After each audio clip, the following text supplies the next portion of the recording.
नमस्कार। आज के इस वीडियो में जनसत्ता के संपादकीय से 543 शब्दों के डिक्टेशन को हम लोग लेने वाले हैं। लेकिन अगर आपको ये नहीं पता है कि इन 543 शब्दों की आउटलाइंस क्या होंगी, तो आप हमारे शॉर्ट हैंड टीम ऐप को प्ले स्टोर से डाउनलोड कर सकते हैं। और अगर आपको इस डिक्टेशन के PDF की ज़रूरत है तो PDF भी आपको ऐप पर ही मिलेगा। ऐप का लिंक इसी वीडियो के ठीक नीचे डिस्क्रिप्शन बॉक्स में आपको मिल जाएगा।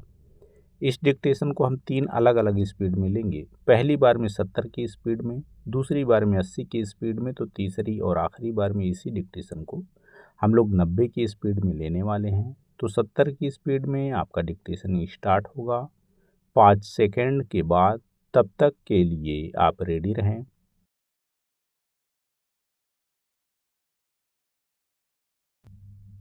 स्टार्ट। इससे बड़ी विडंबना और क्या होगी कि कुछ विद्यार्थियों के सिर्फ असहमति जताने या विरोध जाहिर करने की वजह से उनके समूचे समूह की पढ़ाई के आगे के रास्ते को बंद करने का फरमान जारी कर दिया जाए और इस तरह उनके भविष्य को बाधित करने की कोशिश की जाए। हैरानी की बात यह है कि ऐसा फरमान जारी करने वाली संस्था संविधान के दायरे में रहकर काम करने का दावा करती है और महज इस बात के लिए आहत हो जाती है कि कुछ विद्यार्थियों ने एक मुद्दे पर लोकतांत्रिक तरीके से अपना विरोध जाहिर किया। गौरतलब है कि national academy of legal studies and research university of law यानी नालसार में कुछ विद्यार्थियों ने विश्वविद्यालय के दीक्षांत समारोह में भारत के प्रधान न्यायाधीश सूर्यकांत को मुख्य अतिथि के रूप में आमंत्रित किए जाने का विरोध किया था।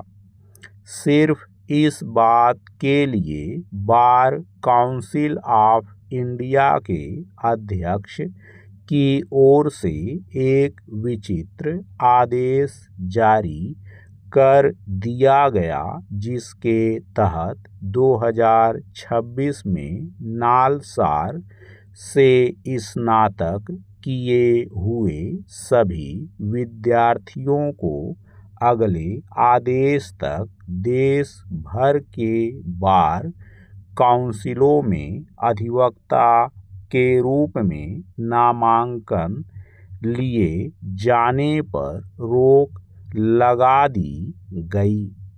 पैरा। यह अपने आप एक ऐसा फैसला था जिसे लोकतंत्र और संविधान के तहत मिले अधिकारों पर चोट के तौर पर देखा गया। स्वाभाविक ही बार काउंसिल के इस रुख की तीखी आलोचना हुई, यहाँ तक कि खुद सुप्रीम कोर्ट के प्रधान न्यायाधीश ने भी विद्यार्थियों के विरोध को उनकी लोकतांत्रिक असहमति और अभिव्यक्ति के अधिकार की दृष्टि से ही देखा और बार काउंसिल के फैसले पर कड़ी नाराजगी जाहिर की। चारों ओर से उठे सवालों के बाद बार काउंसिल ऑफ इंडिया के अध्यक्ष ने अपने फरमान को वापस ले लिया, लेकिन इससे एक बार फिर यह सवाल उठा है कि असहमति और विरोध के लोकतांत्रिक अधिकारों को बाधित करने से देश में लोकतंत्र की कैसी तस्वीर तैयार होगी। अगर कुछ विद्यार्थी कानून के दायरे में रहते हुए किसी मुद्दे पर शांतिपूर्ण तरीके से अपना विरोध जताते हैं, तो उनके भविष्य को बाधित करने की धमकी देकर उन्हें चुप कराने की कोशिश क्या बेवजह की दखल अंदाजी नहीं है। बार काउंसिल ऑफ इंडिया देश में वकीलों के पेशे को विनियमित करने वाली शीर्ष संस्था है, मगर अपने अधिकारों का इस्तेमाल करते हुए कानून के ही विद्यार्थियों के अभिव्यक्ति के अधिकार को चोट पहुंचाने की कोशिश के जरिए उसने क्या हासिल किया।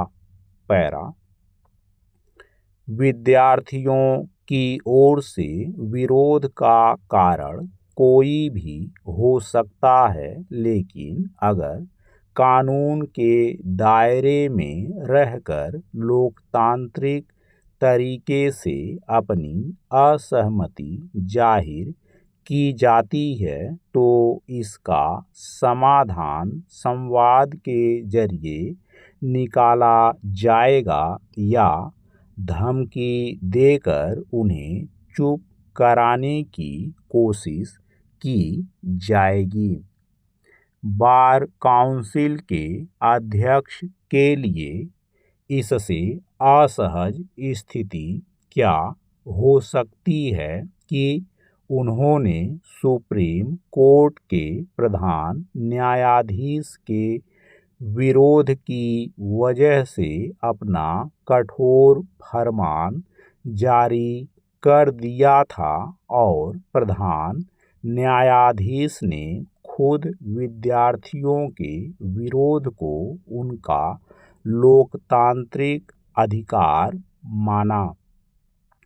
किसी वैधानिक संस्था में शीर्ष पद की जिम्मेदारी और गंभीरता को समझने के बजाय हड़बड़ी या नाहक शक्ति प्रदर्शन के प्रयास को दरअसल असहमति के स्वर को दबाने के तौर पर ही देखा जाएगा, मगर इस पर लोकतांत्रिक अधिकारों के प्रति सजग नागरिकों सहित खुद प्रधान न्यायाधीश की ओर से जैसी प्रतिक्रिया आई, वह उम्मीद जगाने वाली है। स्टॉप। दोस्तों, इसी डिक्टेशन को दूसरी बार में हम लोग 80 की स्पीड में लेंगे और आपका समय स्टार्ट होगा 5 सेकंड के बाद। तब तक के लिए आप रेडी रहें।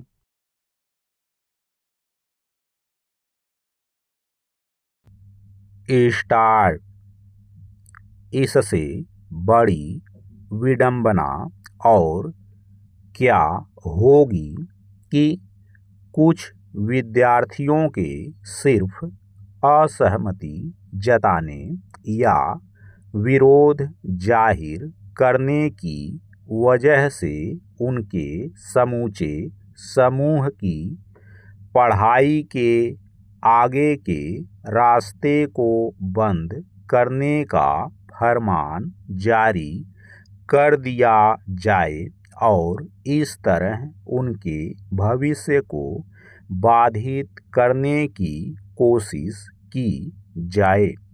हैरानी की बात यह है कि ऐसा फरमान जारी करने वाली संस्था संविधान के दायरे में रहकर काम करने का दावा करती है और महज इस बात के लिए आहत हो जाती है कि कुछ विद्यार्थियों ने एक मुद्दे पर लोकतांत्रिक तरीके से अपना विरोध जाहिर किया। गौरतलब है कि national academy of legal studies and research university of law यानी नालसार में कुछ विद्यार्थियों ने विश्वविद्यालय के दीक्षांत समारोह में भारत के प्रधान न्यायाधीश सूर्यकांत को मुख्य अतिथि के रूप में आमंत्रित किए जाने का विरोध किया था।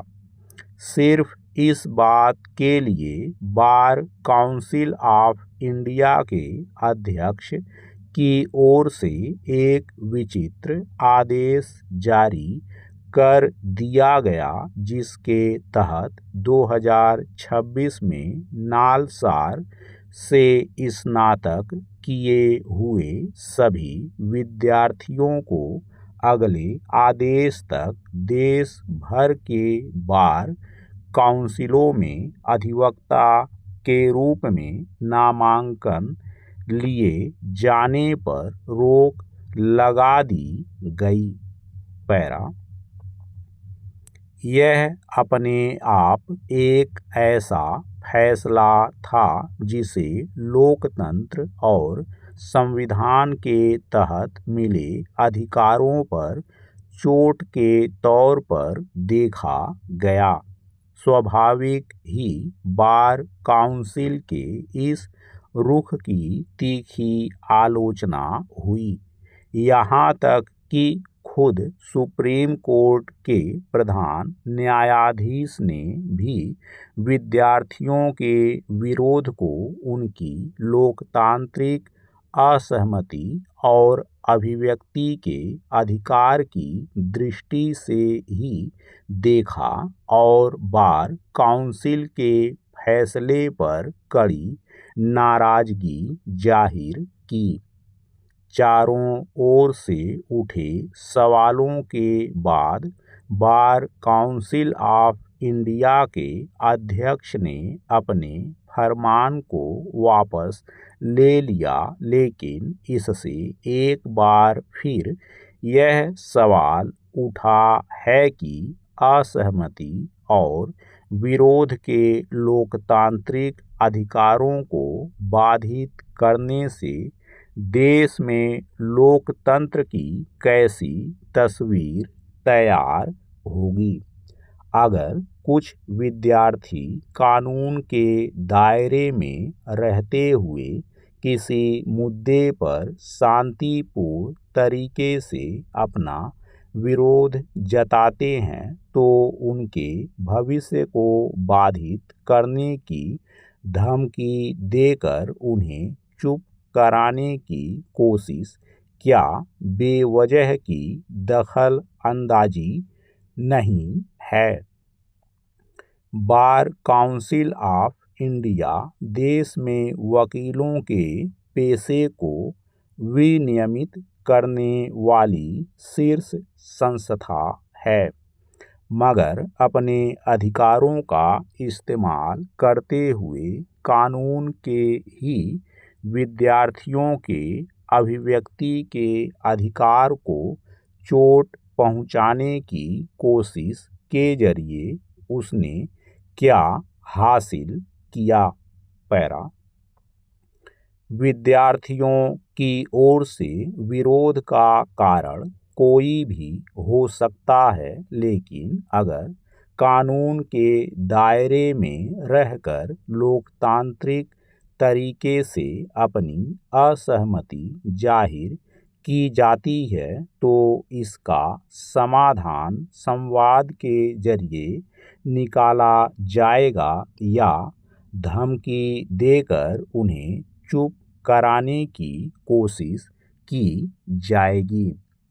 बार काउंसिल के अध्यक्ष के लिए इससे असहज स्थिति क्या हो सकती है कि उन्होंने सुप्रीम कोर्ट के प्रधान न्यायाधीश के विरोध की वजह से अपना कठोर फरमान जारी कर दिया था और प्रधान न्यायाधीश ने खुद विद्यार्थियों के विरोध को उनका लोकतांत्रिक अधिकार माना। किसी वैधानिक संस्था में शीर्ष पद की जिम्मेदारी और गंभीरता को समझने के बजाय हड़बड़ी या नाहक शक्ति प्रदर्शन के प्रयास को दरअसल असहमति के स्वर को दबाने के तौर पर ही देखा जाएगा। मगर इस पर लोकतांत्रिक अधिकारों के प्रति सजग नागरिकों सहित खुद प्रधान न्यायाधीश की ओर से जैसी प्रतिक्रिया आई वह उम्मीद जगाने वाली है। स्टॉप। दोस्तों, इसी डिक्टेशन को तीसरी और आखिरी बार में हम लोग 90 की स्पीड में लेंगे और आपका समय स्टार्ट होगा 5 सेकंड के बाद। तब तक के लिए आप रेडी रहें।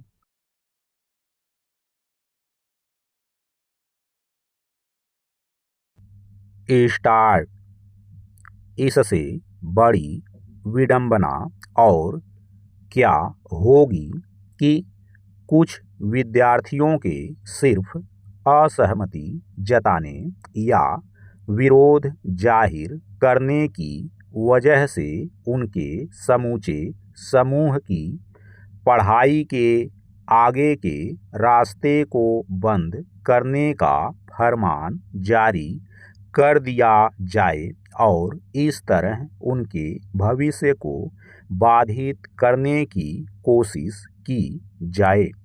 हैरानी की बात यह है कि ऐसा फरमान जारी करने वाली संस्था संविधान के दायरे में रहकर काम करने का दावा करती है और महज इस बात के लिए आहत हो जाती है कि कुछ विद्यार्थियों ने एक मुद्दे पर लोकतांत्रिक तरीके से अपना विरोध जाहिर किया। गौरतलब है कि national academy of legal studies and research university of law यानी नालसार में कुछ विद्यार्थियों ने विश्वविद्यालय के दीक्षांत समारोह में भारत के प्रधान न्यायाधीश सूर्यकांत को मुख्य अतिथि के रूप में आमंत्रित किए जाने का विरोध किया था। सिर्फ इस बात के लिए बार काउंसिल ऑफ इंडिया के अध्यक्ष की ओर से एक विचित्र आदेश जारी कर दिया गया जिसके तहत 2026 में नालसार से स्नातक किए हुए सभी विद्यार्थियों को अगले आदेश तक देश भर के बार काउंसिलों में अधिवक्ता के रूप में नामांकन लिए जाने पर रोक लगा दी गई। पैरा। यह अपने आप एक ऐसा फैसला था जिसे लोकतंत्र और संविधान के तहत मिले अधिकारों पर चोट के तौर पर देखा गया। स्वाभाविक ही बार काउंसिल के इस रुख की तीखी आलोचना हुई, यहाँ तक कि खुद सुप्रीम कोर्ट के प्रधान न्यायाधीश ने भी विद्यार्थियों के विरोध को उनकी लोकतांत्रिक असहमति और अभिव्यक्ति के अधिकार की दृष्टि से ही देखा और बार काउंसिल के फैसले पर कड़ी नाराजगी जाहिर की। चारों ओर से उठे सवालों के बाद बार काउंसिल ऑफ इंडिया के अध्यक्ष ने अपने फरमान को वापस ले लिया, लेकिन इससे एक बार फिर यह सवाल उठा है कि असहमति और विरोध के लोकतांत्रिक अधिकारों को बाधित करने से देश में लोकतंत्र की कैसी तस्वीर तैयार होगी। अगर कुछ विद्यार्थी कानून के दायरे में रहते हुए किसी मुद्दे पर शांतिपूर्ण तरीके से अपना विरोध जताते हैं, तो उनके भविष्य को बाधित करने की धमकी देकर उन्हें चुप कराने की कोशिश क्या बेवजह की दखल अंदाजी नहीं है? बार काउंसिल ऑफ इंडिया देश में वकीलों के पेशे को विनियमित करने वाली शीर्ष संस्था है, मगर अपने अधिकारों का इस्तेमाल करते हुए कानून के ही विद्यार्थियों के अभिव्यक्ति के अधिकार को चोट पहुंचाने की कोशिश के जरिए उसने क्या हासिल किया? पैरा विद्यार्थियों की ओर से विरोध का कारण कोई भी हो सकता है, लेकिन अगर कानून के दायरे में रहकर लोकतांत्रिक तरीके से अपनी असहमति जाहिर की जाती है, तो इसका समाधान संवाद के जरिए निकाला जाएगा या धमकी देकर उन्हें चुप कराने की कोशिश की जाएगी। बार काउंसिल के अध्यक्ष के लिए इससे असहज स्थिति क्या हो सकती है कि उन्होंने सुप्रीम कोर्ट के प्रधान न्यायाधीश के विरोध की वजह से अपना कठोर फरमान जारी कर दिया था और प्रधान न्यायाधीश ने खुद विद्यार्थियों के विरोध को उनका लोकतांत्रिक अधिकार माना। किसी वैधानिक संस्था में शीर्ष पद की जिम्मेदारी और गंभीरता को समझने के बजाय हड़बड़ी या नाहक शक्ति प्रदर्शन के प्रयास को दरअसल असहमति के स्वर को दबाने के तौर पर ही देखा जाएगा, मगर इस पर लोकतांत्रिक अधिकारों के प्रति सजग नागरिकों सहित खुद प्रधान न्यायाधीश की ओर से जैसी प्रतिक्रिया आई, वह उम्मीद जगाने वाली है। स्टॉप।